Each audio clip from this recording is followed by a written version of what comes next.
کہ حسد پہلا گناہ ہے جو آسمانوں پہ کیا گیا۔ حسد پہلا گناہ ہے جو آسمانوں پہ کیا گیا۔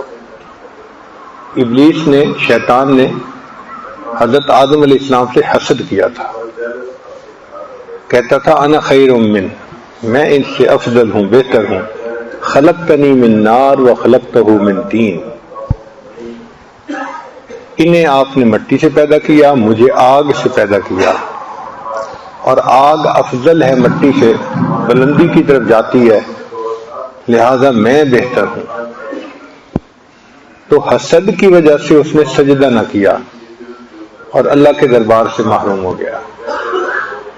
تو حسد پہلا گناہ ہے جو آسمانوں پہ ہوا، اور حرص پہلا گناہ ہے جو زمین پہ ہوا۔ چنانچہ حضرت آدم علیہ السلام کے دو بیٹے تھے، قابیل اور حابیل۔ قابیل کے حصے میں جو بیوی آئی وہ بہت خوبصورت تھی حابیل سے، اور قابیل جو تھا اس کو اس پر حسد تھا، وہ اسے لینا چاہتا تھا۔ اس پر اس نے اپنے بھائی کو کہا کہ میں تجھے قتل کر دوں گا، اور بھائی اتنا اللہ لوگ بندہ تھا، اس نے جواب میں کہا لئن بسطت الی یدک لتقتلنی ما انا بباسط یدی الیک لاقتلک انی اخاف اللہ رب العالمین، میں اللہ سے ڈرتا ہوں، تو قتل بھی کرنا چاہے گا تو میں تمہیں قتل نہیں کروں گا۔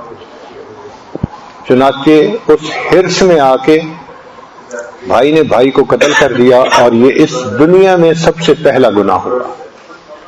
تو آسمانوں پہ پہلا گناہ کا سبب حسد بنا، زمین پہ پہلے گناہ کا سبب حرص بنی، اور یہ حرص اور حسد مہلک بیماریاں ہیں، اور یہ ایسے سینے میں چھپی ہوتی ہیں کہ پتہ نہیں چلتا۔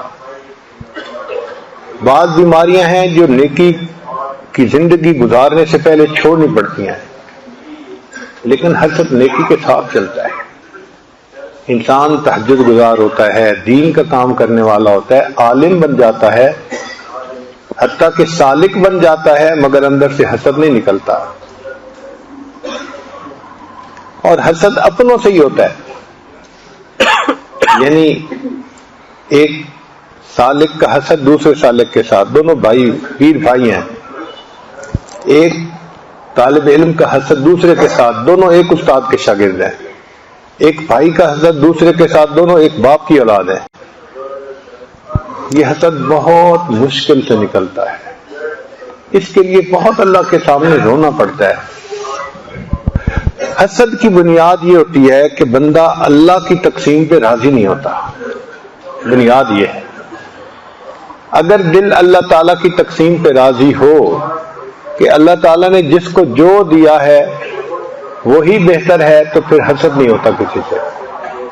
بھائی جس کو ملا ہے اللہ کے علم سے ملا ہے، اللہ کی دین سے ملا ہے، اللہ نے اس کو دیا۔ ایک ہوتا ہے غیبتہ اور ایک ہوتا ہے حسد، ہیں ملتے جلتے مگر دونوں میں فرق ہے۔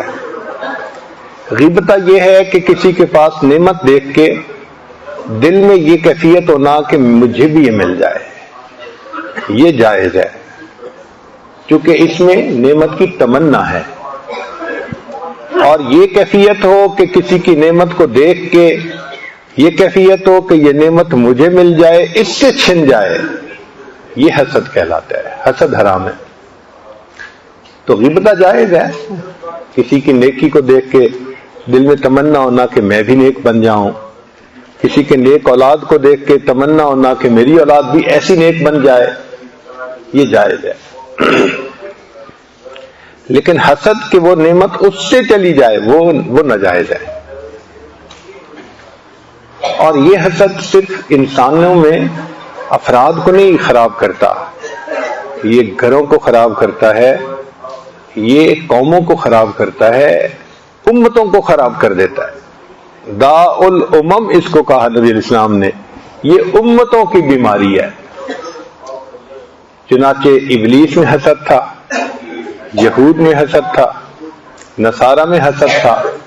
قرآن پاک نے گواہی دی حسدا من عند انفسہم، ان کے اندر حسد تھا۔ منافقین میں حسد تھا، اسی لیے مکہ کے لوگ نبی علیہ الصلوۃ والسلام سے کیوں دشمنی کرتے تھے؟ اللہ کے حبیب نے تو کسی کا دل نہیں دکھایا تھا، حسد تھا ان کو۔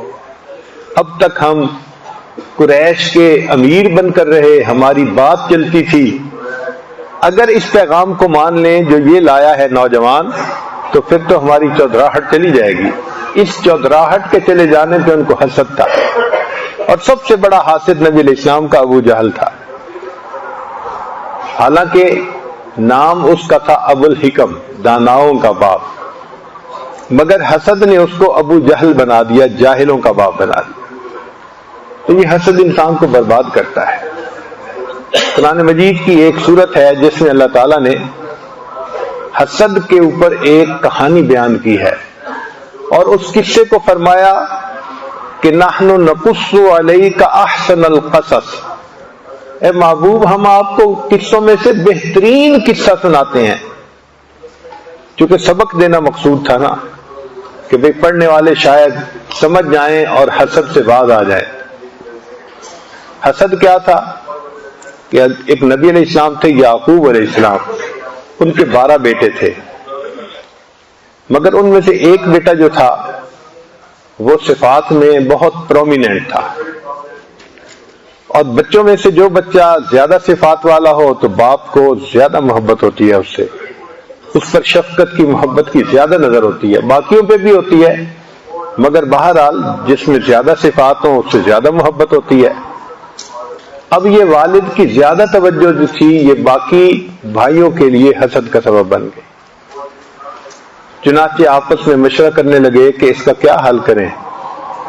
ایک نے کہا اقتلوا یوسف، قصہ ہی مٹا دو، یوسف کو قتل کر دو۔ اَوِطْرَحُوا أَرْضًا يَخْلُ لَكُمْ وَجْهُ أَبِيكُمْ، یا اس کو دور ایسی جگہ چھوڑ کے آؤ کہ جہاں واپس آ ہی نہ سکے، تاکہ تمہارے باپ کا پیار تمہارے لیے خالص ہو جائے، صرف تمہارے لیے ہو جائے، اور اگر ہم یہ کام کر لیں گے وَتَكُونُوا مِن بَعْدِهِ قَوْمًا صَالِحِينَ، پھر ہم نیک بن جائیں گے۔ یہ شیطان کا پکا ہتھیار ہوتا ہے، جب کسی بندے کو گمراہ کرتا ہے نا تو اس کو یہ نہیں کہتا کہ میں نے ہمیشہ کے لیے برا بننا ہے، نہیں کہتا ہے بس برائی کروں گا نا تو پھر توبہ کر لوں گا، نیک کر لوں گا۔ وَتَكُونُوا مِن بَعْدِهِ قَوْمًا صَالِحِينَ، بعد میں نیک بن جائیں گے، توبہ کر کے پھر ٹھیک ہو جائیں گے۔ چنانچہ انہوں نے جو مشورہ کیا اس کے مطابق کر گزرے۔ تفصیل میں تو نہیں جا سکتے، بالآخر انہوں نے اپنے بھائی کو ایک کنویں کے اندر گرا دیا۔ اپنی طرف سے وہ بھائی کو مار چکے تھے کہ اب اس کنویں سے یہ کیسے نکلے گا، مر جائے گا، چلے گئے۔ اللہ کی شان دیکھیں کہ اللہ نے یوسف علیہ السلام کو کنویں سے نکال لیا، اور جنہوں نے نکالا وہ قافلے کے لوگ تھے اور وہ مصر جا رہے تھے، تو وہ یوسف علیہ السلام کو لے کے وہاں گئے۔ انہوں نے ان کو اپنا غلام بنا لیا، اور انہوں نے کہا کہ یہ بچہ بہت خوبصورت ہے اور چھوٹی عمر میں ہے، اچھا کام کرنے والا ہے، اس کو اگر کوئی امیر بندہ خرید لے گا نا گھر میں کام کاج کے لیے تو پروفٹ بڑا ہوگا۔ چنانچہ مصر جا کے انہوں نے ان کو بیچا۔ اب جب خریدنے کی باری آئی تو بڑے بڑے امراء اپنے مال و دولت کو لے کر پہنچے۔ وہ کہتے تھے کہ اتنا خوبصورت بچہ ہم نے کبھی دیکھا نہیں، یہ ہمارے گھر میں اگر خدمت کے کام پہ ہوگا تو کیا ہی بات ہے۔ چنانچہ جو وقت کا بادشاہ تھا اس نے اس کو خرید لیا۔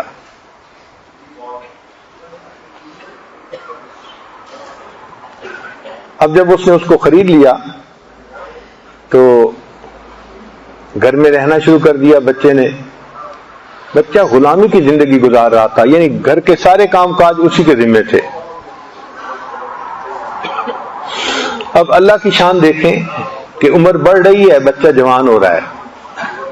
اسی گھر میں اس کے اوپر ایک امتحان آ گیا کہ جو بادشاہ کی بیوی تھی وہ اس پر فریفتہ ہو گئی، دل دے بیٹھی، اور ایک مرتبہ موقع پا کے اس نے کہا قالت حیت لک، اس نے گناہ کی دعوت پیش کی کہ میں تو آپ کو بڑا مس کرتی ہوں اور میں بڑا محبت کرتی ہوں اور یہ ہے اور وہ ہے۔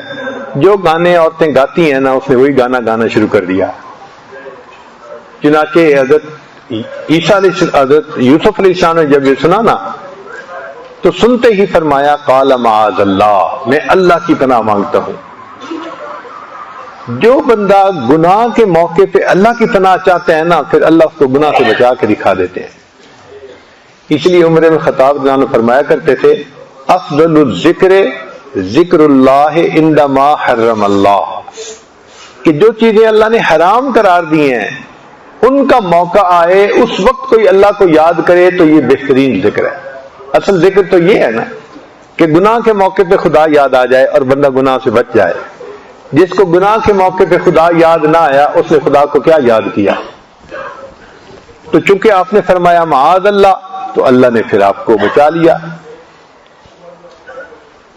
اب جب یہ معاملہ ہو گیا تو اللہ کی شان کے عزیز مصر آ گیا، دروازہ کھٹکھٹایا تو بیوی نے فوراً دروازہ کھولتے ہی الزام لگایا کہ اس بندے کا آپ کیا کریں گے جو آپ کے اہل خانہ کے ساتھ برائی کا ارادہ کرتا ہے.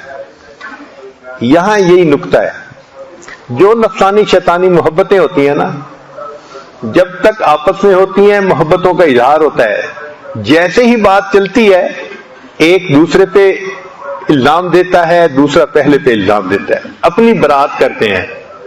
اور آپ دنیا میں دیکھ لیتے ہیں، لڑکی سے پوچھو کہے گی جی لڑکے نے مجھے پہل کی تھی بلایا تھا، لڑکے سے پوچھو کہے گا جی یہی میری جان نہیں چھوڑ دی. تو ایک دوسرے پہ الزام تراشی ہوتی ہے. اس نے یہی کیا، نکلتے الزام تراشی کر دی. اندر خود دعوت گناہ دے رہی تھی قالت حیت لک، اور باہر نکلتے ہی خود نیک بن گئی اور کہا کہ ان کا ارادہ میرے ساتھ برائی کا تھا. اب اس وقت کیسے پتا چلے؟ اللہ رب العزت کا یہ دستور ہے کہ جو سچا ہوتا ہے نا اللہ کی اس کے ساتھ مدد ہوتی ہے. چنانچہ اس کائنات میں سچوں پر کئی مرتبہ الزام لگائے گئے، اللہ نے ان کے سچ کی بنا پر ان کی مدد فرمائی. بی بی مریم کی مدد فرمائی، صدیقہ تھی، سچ بولنے والی تھی. جب ان کے ہاں بیٹا ہوا تو وہ تو کنواری تھی، اتنی غم زدہ تھی کہ اس کا جی چاہتا تھا یا لیتنی مت قبل ھذا وکنت نسیا منسیا. یہ دل کی کیفیت تھی اس کی، میں اس کے ہونے سے پہلے مر چکی ہوتی، کوئی بھولی بسری چیز ہوتی، کر کے آ سکتی تھی، مجبور تھی. جب بچہ ہوا تو اس کو لے کے آئی، فأتت به قومها تحمل. جب بستی والوں نے، گاؤں والوں نے دیکھا انہوں نے فوراً کہا یا اخت ہارون، اے ہارون کی بہن، ما کان ابوک امرأ سوء، تیرا باپ بھی برا نہیں تھا، وما کانت امک بغیہ، اور تیری ماں بھی بدکار نہیں تھی. دیکھو معاملہ تو تھا مریم کا، مریم پہ الزام نہیں کوئی دے رہا، الزام دے رہا ہے بھائی پر، باپ پر اور ماں پر. اس لیے نوجوان جب اخلاقی غلطی کرتے ہیں تو بڑوں کی عزت پہ حرف آتا ہے، ماں باپ کی عزت خراب ہوتی ہے، خاندان کی عزت خراب ہوتی ہے. چنانچہ بی بی مریم اس وقت بڑی پریشان. اب بی بی مریم نے جواب خود دینے کی بجائے بچے کی طرف اشارہ کر دیا، فاشارت الیہ. اس پر قوم نے کہا کیف نکلم من کان فی المہد صبیا، کیسے وہ گفتگو کر سکتا ہے کہ جو ابھی بچپن کی حالت میں گود میں ہے. تو اس پر اللہ رب العزت نے عیسیٰ علیہ السلام کو فرمایا کہ میرے پیارے عیسیٰ علیہ السلام، بچے بولتے نہیں ہیں مگر ایک صدیقہ کے لیے گواہی دینی ہے، تم گواہی دو اور اپنی والدہ کی صداقت بیان کرو. چنانچہ عیسیٰ علیہ السلام بولے قال انی عبد اللہ آتیانی الکتاب وجعلنی نبیا وجعلنی مبارکا اینما کنت واوصانی بالصلاۃ والزکاۃ ما دمت حیا وبرم بوالدتی ولم یجعلنی جبارا شقیا. ذالک عیسی ابن مریم. تو عیسیٰ علیہ السلام نے گواہی دی اپنی والدہ کی پاک دامنی کی. تو حضرت یوسف علیہ السلام پہ بہتان لگا تو ایک بچے نے گواہی دی پاک دامنی کی. اس نے کیا کہا؟ اس نے کہا کہ دیکھو اگر تو ان کا کپڑا آگے سے پھٹا ہوا ہے نا لباس، تو ان کا قصور کہ انہوں نے دست درازی کی، اور اگر پیچھے سے پھٹا ہوا ہے اس کا مطلب کہ یہ تو بچ رہے تھے، وہی جان نہیں چھوڑ رہی تھی۔ جب انہوں نے قمیص کو دیکھا تو وہ تو پیچھے سے پھٹا ہوا تھا، تو اس کو پتہ تو چل گیا اسی وقت کہ قصور میری بیوی کا ہے، مگر یوسف علیہ السلام کی براعت اس بچے نے دے دی۔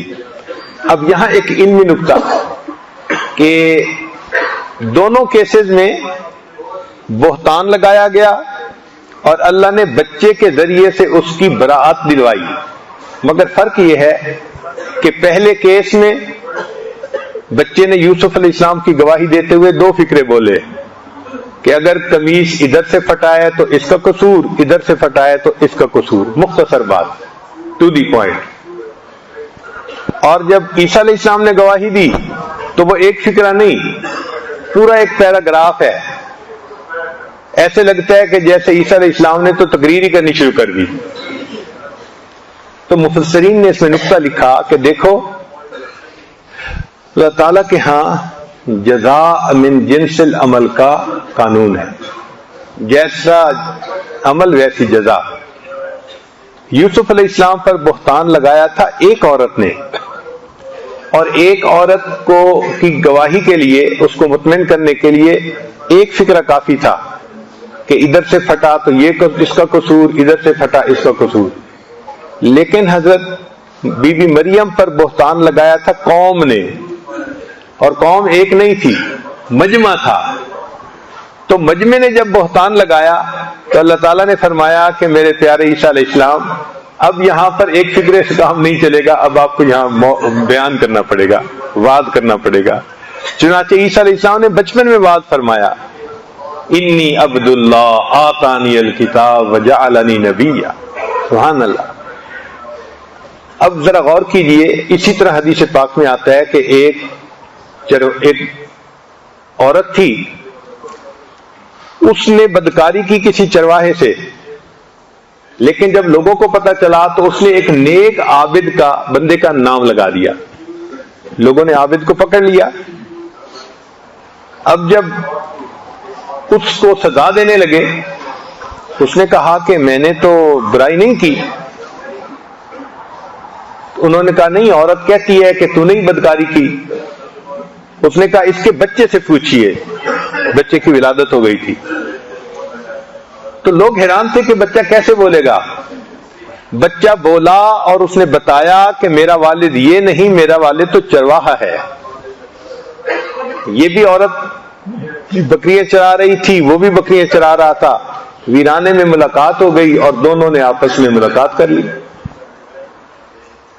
تو پہلی قوموں میں ایک چرواہے کی بات تھی تو اللہ نے بچے سے گواہی دلوائی، یوسف علیہ السلام کی بات تھی، بچے سے گواہی دلوائی، پھر بی بی مریم کی بات تھی تو بچے سے گواہی دلوائی۔ پھر اس امت میں بھی ایک واقعہ پیش آیا، اور وہ واقعہ کیا تھا کہ نبی علیہ الصلوۃ والسلام کی زوجہ سیدہ عائشہ صدیقہ رضی اللہ تعالی عنہا، ان پر منافقین نے بہتان لگا دیا۔ واقعہ اس کا پڑھتے رہتے ہیں۔ تو جب انہوں نے بہتان لگایا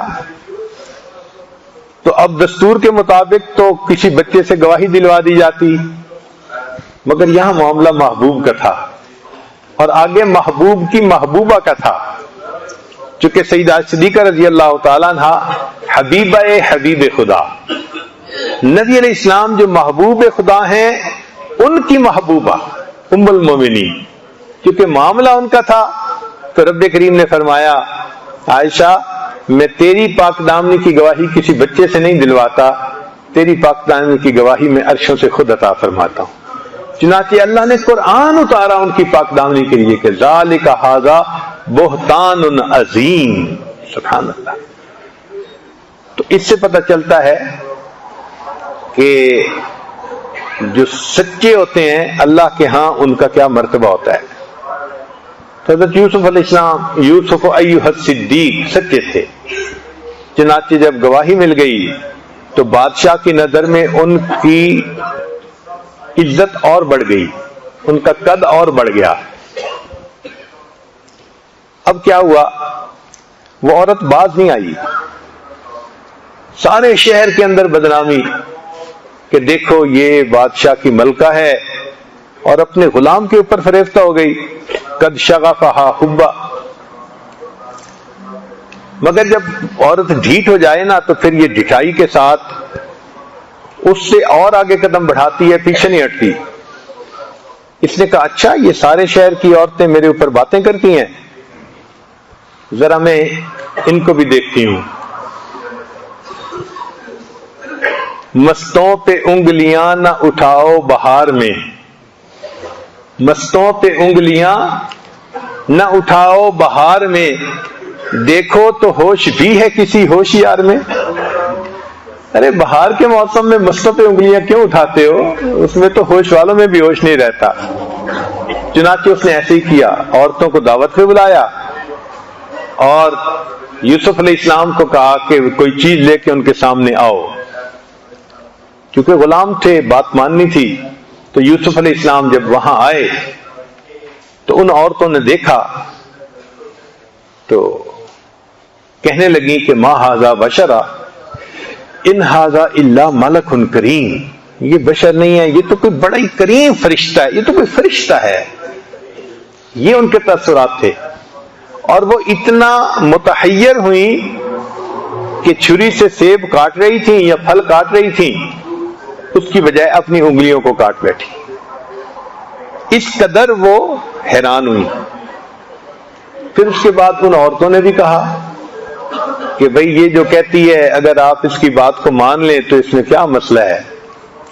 حضرت یوسف علیہ السلام نے سنا کہ جو یہ ایک کہتی تھی اب یہ کئی ہو گئی کہنے کے لیے۔ اس وقت انہوں نے دعا مانگی کہ رب السجن احب الی مما یدعوننی الی، اے اللہ یہ عورتیں جس طرف مجھے بلا رہی ہیں نا، اس سے تو پھر جیل میں میرا چلے جانا ہی زیادہ بہتر ہے۔ اور وہی ہوا کہ بادشاہ نے اپنی بیوی کی عزت بچانے کے لیے یوسف علیہ السلام کو جیل بھیج دیا۔ یوسف علیہ السلام اللہ کی رضا پہ راضی ہیں، کوئی شکوہ نہیں، کوئی بے صبری کی بات نہیں۔ جیل میں چلے گئے اور وہاں رہے جب تک اللہ نے چاہا۔ پھر سالوں کے بعد اللہ نے پانسا پلٹا۔ دو قیدی تھے، انہوں نے خواب دیکھا اور یوسف علیہ السلام سے اس کی تعبیر پوچھی۔ جیسی تعبیر انہوں نے دی وہ دونوں خواب اس کے مطابق سچے ہوئے۔ ایک بندے کو قتل کر دیا گیا اور دوسرے بندے کو بادشاہ کا مقرب بنا دیا گیا۔ اب حالات دیکھو کیسے بدلتے ہیں۔ بادشاہ نے بھی خواب دیکھا تو اس نے صبح پوچھا کہ بھئی بتاؤ اس کی کیا تعبیر ہے؟ کوئی بندہ تعبیر بتا نہیں سکتا تھا، اتنا کمپلیکیٹڈ خواب تھا۔ اس وقت وہ جو بندہ تھا نا جس نے جیل میں خواب کا تعبیر پوچھی تھی، اس کو یاد آیا۔ وہ کہنے لگا ہاں ایک بندہ ہے جس نے مجھے بھی تعبیر بتائی تھی اور ٹھیک نکل آیا تھا خواب، اور اگر میں اسے بلاؤں تو وہ بھی آپ کو تعبیر بتا سکتا ہے۔ تو بادشاہ نے کہا کہ اچھا ٹھیک ہے ان کو بلاؤ۔ وہ بندہ بلانے کے لیے آیا۔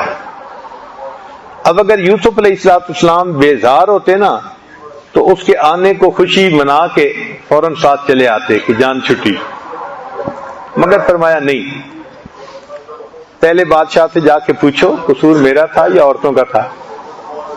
نبی علیہ السلام نے فرمایا اللہ میرے بھائی یوسف کو جزا عطا فرمائے، اتنے سال کی جیل کاٹنے کے بعد پھر بھی کہا کہ حق کو واضح کرو، نکھار کرو تب میں آؤں گا۔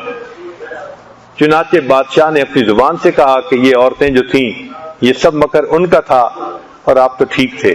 انک الیوم لدینا مکین امین، آپ نے تو آج ہمارے نزدیک بڑا امین شخص ہونے کی حیثیت سے مقام پایا ہے۔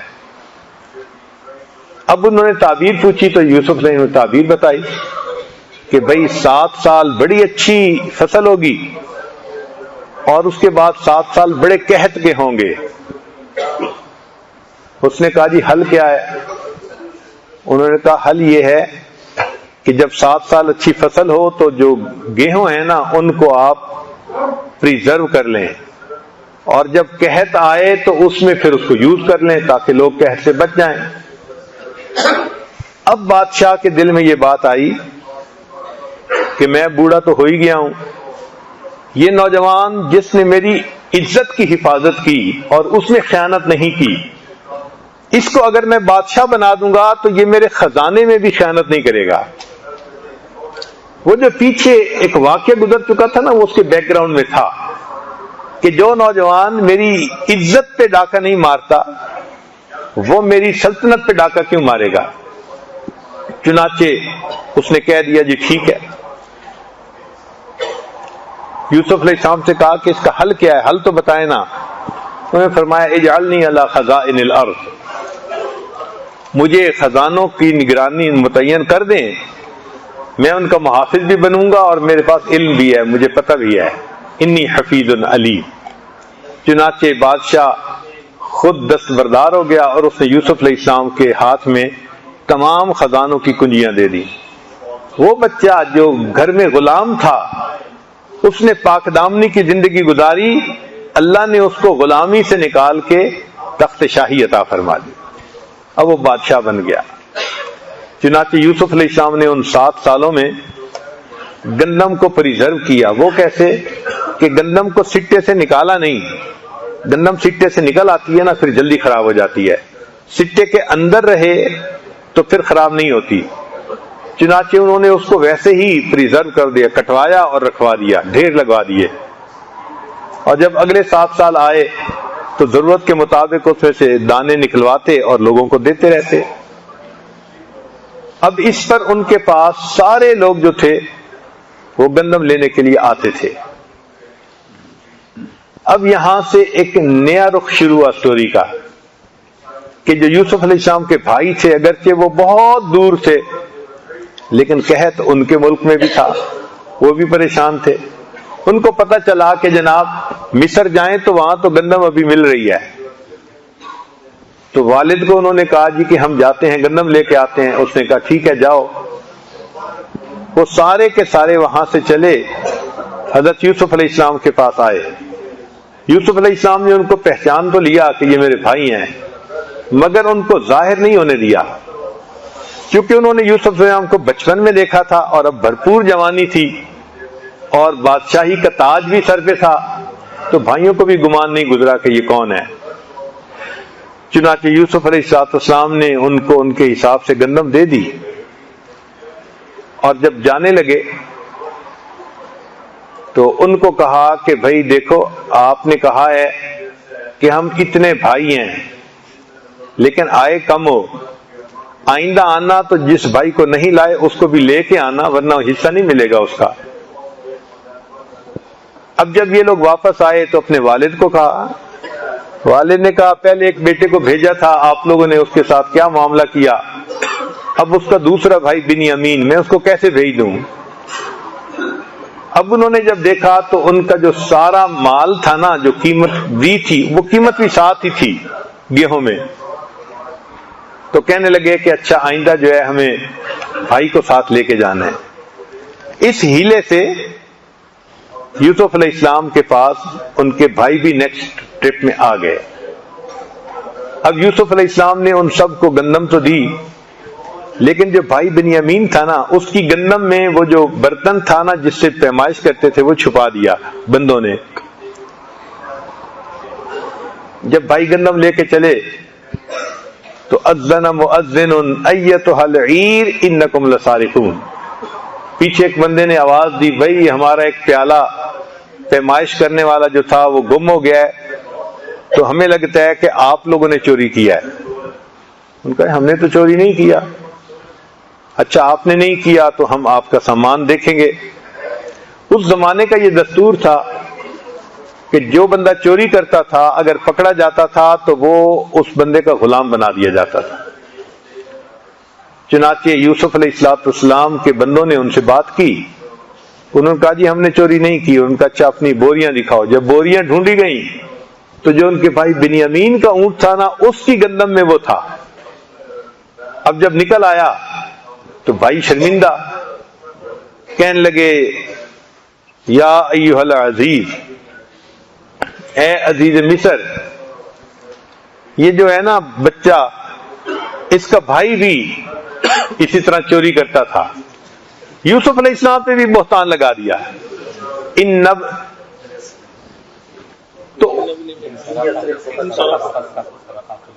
فقد سرق اخ له من قبل، تو بھائی کے اوپر بہتان لگا دیا. کتنا بڑا دل تھا یوسف علیہ السلام کا، سن لیا. اور خیر ان کو کہا کہ نہیں بھائی میں اس کو نہیں چھوڑ سکتا. اب انہوں نے بنیامین بھائی کو رکھ لیا، باقی چلے گئے. اب چلے گئے تو انہوں نے جا کے والد کو بھی کہا کہ دیکھیں بات یہ ہے کہ آپ کا بیٹا جو تھا وہ چور تھا اور چوری کی وجہ سے پکڑا گیا، اور اگر آپ کو ہم پہ نہیں یقین تو آپ پوچھ لیں، بستی والوں سے پوچھ لیں، وہ بھی آپ کو بتائیں گے کہ واقعہ کیا ہوا. اب یعقوب علیہ السلام کا ایک بیٹا پہلے جدا، دوسرا پھر جدا. تو یوسف علیہ السلام نے اس وقت کہا فصبر جمیل، میں صبر کرتا ہوں.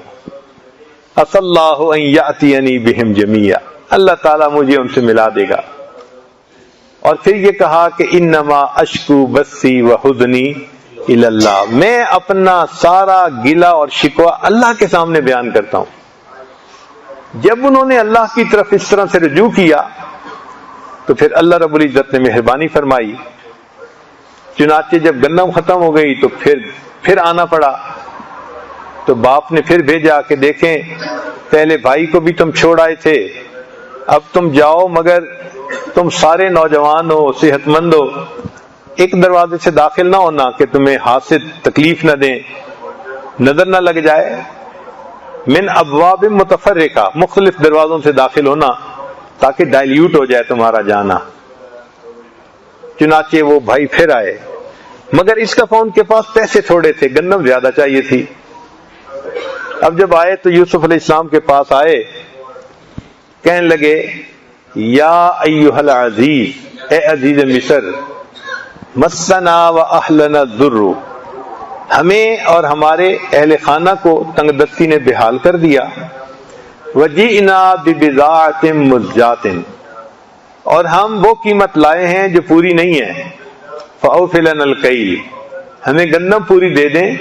وتصدق علینا، ہمارے اوپر صدقہ خیرات کر دیں. ان اللہ یجزی المتصدقین، اللہ صدقہ دینے والوں کو جزا دیتے ہیں. جب انہوں نے یہ الفاظ کہے نا کہ صدقہ کر دیں، اللہ صدقہ دینے والوں کو جزا دیتے ہیں، تو یوسف علیہ السلام نے سوچا ہیں تو یہ بھی نبی زادے نا، نبی علیہ السلام کے بیٹے ہیں، اور یہ میرے سامنے کھڑے اس وقت بھیک مانگ رہے ہیں کہ ہمارے اوپر صدقہ کر دو. یہی ہوتا ہے نا کہ اللہ کے نام پہ دے دو. تو اس وقت انہوں نے پھر بات کھولی اور پوچھا ما فعلتم بیوسف، تم نے یوسف کے ساتھ کیا کیا تھا؟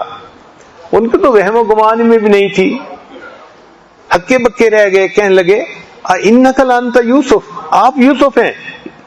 قال انا یوسف وہذا اخی، میں یوسف ہوں اور یہ میرا بھائی بنیامین ہے. قد من اللہ علینا، اللہ نے ہم پر احسان کیا. انہ من یتق ویصبر، جو تقوی اختیار کرتا ہے، صبر و ضبط اپنے اندر پیدا کرتا ہے. فإن اللہ لا یضیع اجر المحسنین، اللہ ایسے نیکوکاروں کے اجر کو ضائع نہیں کیا کرتے. چنانچہ پھر بھائیوں نے معافی مانگی اور انہوں نے کہا لا تثریب علیکم الیوم، میں تم سے اس بارے میں بات نہیں کرتا، میں نے معاف کر دیا تم نے جو کیا تھا. بس اتنا ہے کہ جاؤ اور میرے والد کو لے کے آؤ، والد والدہ کو لے کے آؤ. چنانچہ اللہ تعالیٰ کی رحمت ہوئی کہ یعقوب علیہ السلام بھی وہاں پہنچے، اور جب وہاں پہنچے تو اس وقت بھائیوں نے یوسف علیہ السلام کو سجدہ کیا. یہ اس زمانے کی ترتیب تھی اور اس شریعت میں جائز تھا. دین اسلام نے اس کو منع کر دیا. تو گویا جو خواب دیکھا تھا یوسف علیہ السلام نے وہ پورا ہو گیا. پھر یعقوب علیہ السلام کی بینائی چلی گئی تھی رو رو کے. تو یوسف علیہ السلام نے اپنا کرتا بھیجا، اذهبوا بقمیصی، کہ یہ قمیص لے جاؤ اور جا کے ان کے چہرے پہ لگاؤ. فرتد بصیرا، وہ دوبارہ آنکھوں والے ہو جائیں گے. اور واقعی اللہ نے بینائی واپس عطا فرما دی. اب اس پر اس قصے کو لا کے ختم کیا تو آپ یہ دیکھیں کہ اس پوری کہانی کے مختلف کریکٹر ہیں. ایک ہے یوسف علیہ السلام، ان کے ساتھ حاسدوں نے حسد کیا اور انہوں نے صبر کیا. اور جب زلیخا نے گناہ کا تقاضا کیا تو انہوں نے تقوی اختیار کیا. صبر بھی کیا اور تقوی بھی اختیار کیا. تو جو صبر اور تقوی اختیار کرتا ہے فإن اللہ لا یضیع اجر المحسنین، اللہ ایسے نیکوکاروں کے اجر کو ضائع نہیں کیا کرتے. چنانچہ ہر دور میں اور ہر زمانے میں جو بندہ یوسف علیہ السلام کی طرح گناہوں سے بچتا ہے، اللہ اس کو فرش سے اٹھا دیتا ہے اور اس کو عرش پہ بٹھا دیتا ہے. عربی میں تخت کو عرش کہتے ہیں، اللہ اس کو عرش پہ بٹھا دیتا ہے. تو یوسف علیہ السلام کو عزتیں مل گئیں. ایک کریکٹر ہے یوسف علیہ السلام کے بھائیوں والا، چنانچہ انہوں نے حسد کیا، حسد کی وجہ سے ان کو ذلت اٹھانی پڑی، اور بالآخر پھر انہوں نے معافی مانگی تو معافی بھی مل گئی. اور یہ ثابت ہو گیا کہ جو حاسد ہوتا ہے حسد اس کو نیچے گرا ہی دیتا ہے. ایک اس میں تھے حضرت یعقوب علیہ السلام کہ ان سے اللہ تعالیٰ نے ایک نعمت کو لے لیا تھا. بیٹا نعمت ہوتی ہے نا، تو ان پر آزمائش آئی کہ ان سے بیٹا لے لیا گیا تو وہ روئے. پھر اللہ نے کافی عرصے کے بعد ان کو بیٹا لوٹا دیا. یہاں مفسرین نے ایک پیارا نقطہ لکھا ہے کہ اللہ تعالیٰ جب بھی کسی بندے سے کوئی چیز لیتے ہیں تو جب لوٹاتے ہیں تو بہتر صورت میں واپس لوٹاتے ہیں. مثال کے طور پہ اللہ نے آدم علیہ السلام کو جنت سے باہر نکالا اور ان کی اولاد کو اللہ نے اس دنیا میں کمالات عطا فرمائے اور پھر ان کو جنت عطا فرمائی. تو دیکھو کامل کر کے واپس لوٹایا.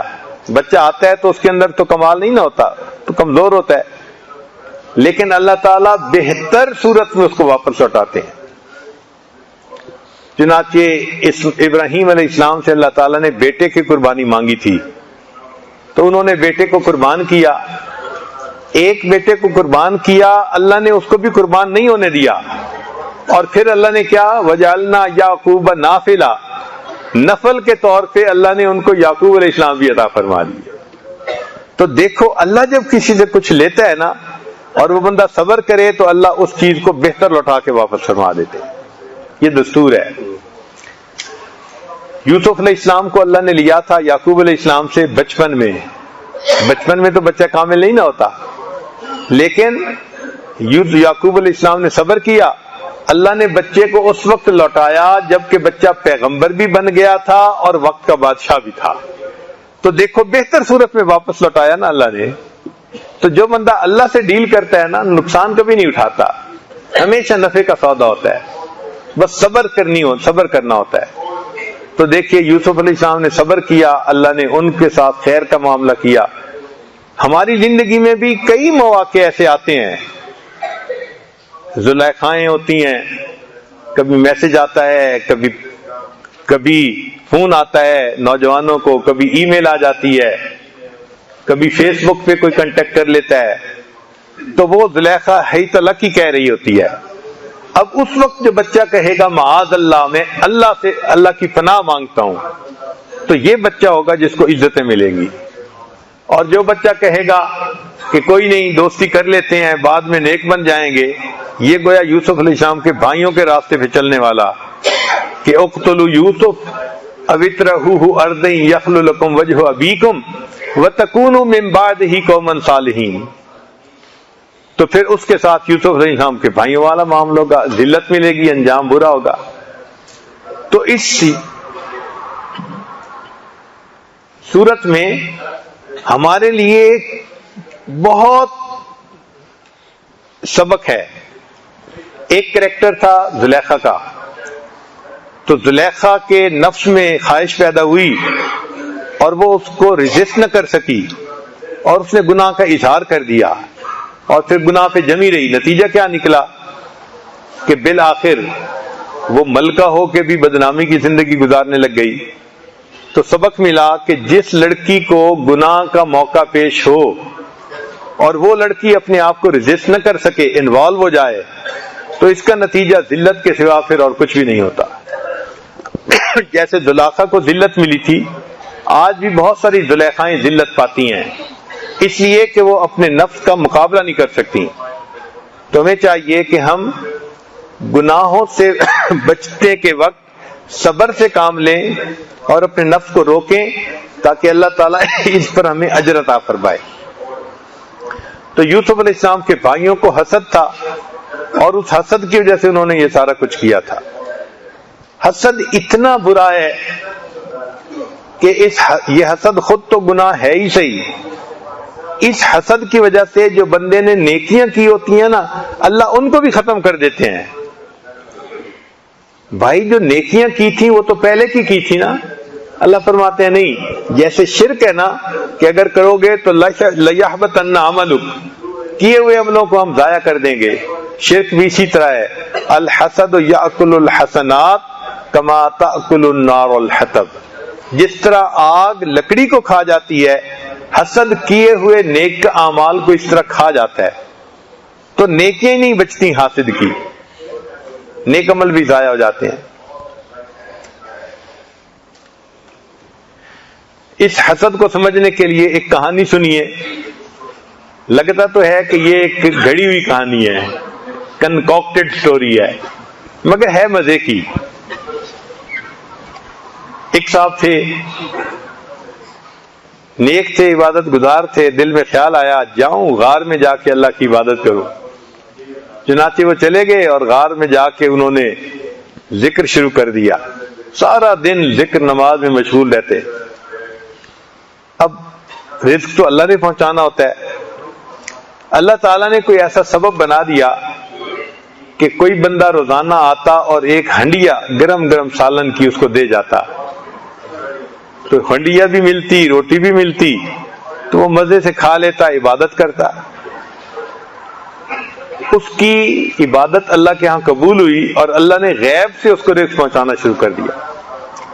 جب کچھ عرصہ کھانا کھایا تو اس کو خیال آیا کہ بہت عرصہ غار میں گزار لیا، کیوں نہ گھر جاؤں، بیوی بچے بھی انتظار میں ہوں گے، ان کے ساتھ جا کے رہوں۔ اب وہ جب گھر آ گیا تو عبادت کرتا تھا تو وہ ہنڈیا گھر میں بھی ملنی شروع ہو گئی۔ اب ہنڈیا میں ایک ہی بندہ تو نہیں نہ کھانا کھاتا، بیوی بھی کھاتی، بچے بھی کھاتے۔ تھوڑے دنوں میں سارے گھر والوں کے چہرے پہ سرخی، صحتیں اچھی ہو گئی۔ اب جب ان کی صحتیں اچھی ہو گئیں تو ایک پڑوس میں بندہ رہتا تھا جو حاسد تھا، وہ بڑا حیران کہ بھائی کیا معاملہ ہے، ان لوگوں کی صحتیں اچھی ہوتی جا رہی ہیں، نکھرتے جا رہے ہیں رنگ ان کے۔ وہ ساتھ لگ گیا کہ میں پتہ تو کروں راز کیا ہے۔ لسوڑے کی گٹھلی ہوتی ہے نا، جان چھڑانا چاہو نہیں چھوٹتی، وہ نہیں ہٹتی، وہ اسی طرح کا تھا۔ خیر وہ ساتھ چپک گیا اور کہتا رہا کہ بس مجھے راز بتائیں کہ کیا ہے۔ جب بہت زیادہ اس نے چپک لپٹ کے پوچھا تو اللہ کی شان، یہ سادہ بندہ تھا، اس نے بتا دیا، میں غار میں گیا تھا اور میں نے 2 سال وہاں اللہ کی عبادت کی، تو ایک دن مجھے آواز آئی کہ بندے تیری عبادت ہم نے قبول کر لی، مانگو کیا مانگتے ہو۔ تو میں نے دعا مانگی، اللہ اگر مجھے ایک ہنڈیا روز مل جایا کرے نا تو بس میں کھانا کھا لیا کروں گا، تیری عبادت میں لگا رہوں گا۔ تو مجھے اس وقت سے وہ ہنڈیا ملتی ہے اور اس کا کھانا میں بھی کھاتا ہوں، میرے گھر والے بھی کھاتے ہیں۔ جب اس بندے کو راز کا پتہ چل گیا، اب وہ بھی اپنے گھر والوں سے الوداع ہو کے کسی غار میں جا کے بیٹھ گیا اور اس نے بھی ذکر کرنا شروع کر دیا۔ خوب 2 سال اس نے ذکر کیا، حتیٰ کہ ایک دن ایسا آیا کہ اس کو آواز آئی، بندے تیری عبادت قبول ہو گئی، مانگو مجھ سے کیا مانگتے ہو۔ تو جب یہ وقت آیا نا کہ پوچھا گیا کہ مانگو کیا مانگتے ہو، اس نے فوراً دعا مانگی، اللہ وہ جو میرے پڑوسی کو ہنڈیا ملتی تھی وہ بند ہو جائے۔ اس کو حسد کہتے ہیں۔ اور خدا کے بندے مانگنا تھا تو اپنے لیے بھی مانگو کہ مجھے بھی مل جائے، نہیں۔ حسد کہتے ہیں کہ اس کے پاس نہ رہے، یہ اس کو یہ فضیلت کیوں ملی، اس کو یہ کمال کیوں ملا، اس کو عزت کیوں ملی، اس کو قبولیت کیوں ملی، یہ حسد ہوتا ہے۔ اسی لیے حاسد اللہ تعالی کی تقدیر پہ راضی نہیں ہوتا۔ اس حسد کے گناہ سے بچنے کے لیے اللہ کی مدد چاہیے، ورنہ تہجد گزار بھی اس میں ملوث ہوتے ہیں. بہت علم میں پختگی رکھنے والے وہ بھی اس میں ملوث ہوتے ہیں. مشائخ نے لکھا ہے لولا الحسد فی العلماء لصاروا بمنزلۃ الانبیاء، اگر علماء میں حسد نہ ہوتا تو یہ شاید انبیاء کی منزل تک پہنچ جاتے، مگر علمی کمال کے باوجود حسد نہیں جاتا اندر سے. یہ اللہ کی رحمت ہوتی ہے تو جاتا ہے، ورنہ نہیں. تو ہم اللہ تعالیٰ سے دعا مانگتے ہیں کہ اے پروردگار عالم ہم پر رحمت فرمائیے اور ہمیں حسد جیسی بیماری سے نجات عطا فرمائیے. اور ہمارے پاس تو نیکیاں بھی نہیں ہیں، اگر بچی کھچی نیکیاں بھی اس حسد نے کھا لینی ہے تو پھر قیامت کے دن کی ذلت کے سوا اور ہمارے لیے کیا ہوگا. یہ بیماری لطیفہ خفی کے ذکر کرنے سے دور ہوتی ہے. قلب روح سر خفی، چوتھا سبق جو ہے. لہذا چوتھے سبق پر خوب محنت کریں، مراقبہ کریں اور اللہ سے دعا بھی مانگیں کہ اے اللہ میرے اندر سے حسد کی بیماری کو دور کر دیجئے اور مجھے اس بیماری سے پاک فرما دیجئے. دعا ہے کہ اللہ تعالی ہمیں ان روحانی بیماریوں سے نجات عطا فرمائے. وآخر دعوانا ان الحمد للہ رب العالمین.